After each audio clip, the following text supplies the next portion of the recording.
Hello बच्चों, ये question JEE 2022 का है और यही सेम क्वेश्चन इस साल नीट 2025 में आया हुआ है। तो क्वेश्चन एक दूसरे में रिपीट करते रहते हैं। नीट में इस क्वेश्चन को करने के लिए हमारे पास 30 से 40 सेकंड ही होता है, तो इतनी जल्दी कैसे होगा? तो कौन सी शॉर्ट ट्रिक यूज करनी पड़ेगी, चलो देखते हैं।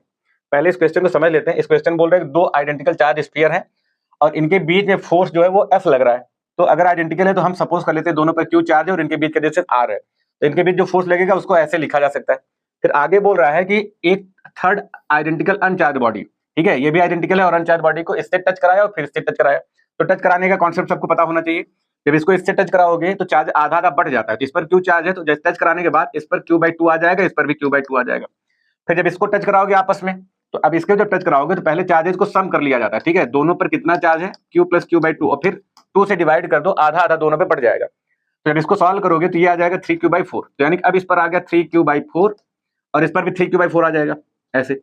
अब इस चार्ज को उठा के यहाँ पे रख दो, ठीक है, इस चार्ज को उठा के बीच में रखने की बात कर रहा है, ठीक। अब ये टोटल डिस्टेंस अगर r थी, अभी इनके बीच की डिस्टेंस क्या हो जाएगी, r/2 हो जाएगी। ओके, अब यहाँ पे भी अगर आप क्या करोगे, इसका अब इस पर फोर्स पूछा हुआ, इस वाले पर फोर्स बता दो, ठीक है, F के टर्म में। अब बच्चे क्या करेंगे, इसका निकालेंगे, फिर नेट फोर्स। तो इतना टाइम भाई नीट में नहीं मिल पाएगा, है ना। अभी इसका भी ट्रिक है हमारे पास। एक काम कर लो, किसी एक चार्ज को उठा के दूसरे पे पेस्ट कर दो। इसमें बस तरीका ये होता है, एक को उठाओ दूसरे पर पेस्ट करो, साइन चेंज कर दो। अगर पॉजिटिव है तो निगेटिव हो जाएगा, निगेटिव है तो पॉजिटिव हो जाएगा। तो अगर मैं यहाँ से उठा के इसको इस पे रखता हूँ तो देखो क्या बनेगा। ये वाले को तो यही रहने दो, ये हमारा 3Q/4 है और इसको जब यहाँ लेके जाओगे तो इस पर हो जाएगा 3Q/4 पहले ही था और इसका साइन चेंज करके ले जाओगे ना तो माइनस हो जाएगा। अब इसको जब सॉल्व कर ले रहा तो ये Q/4 आ जाएगा, Q/4।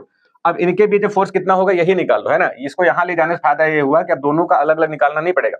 अब इनके बीच फोर्स कितना लगेगा, F = K, ये वाला चार्ज और ये वाला चार्ज का प्रोडक्ट कर दो, 3Q/4 और इंटू Q/4 ऐसे, और डिवाइड बाय r²। तो इनके बीच की जो डिस्टेंस है वो r/2 है, तो इसका स्क्वायर करोगे तो ये हो जाएगा r² और 2 का स्क्वायर 4 ऊपर चला जाएगा, 4 से 4 कैंसिल हो गया। अब ये आ गया हमारा 3KQ²/4r²।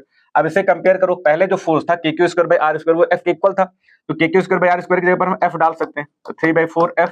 यही हमारा आंसर हो गया, यहाँ पे देख लो 3F/4। तो इतने बड़े क्वेश्चन को 30 सेकंड में कैसे निपटाओगे, तो शॉर्ट ट्रिक्स हमें पता होनी चाहिए। अगर आप इसका और इसका वेक्टर सम करने लगोगे तो हो ही नहीं पाएगा।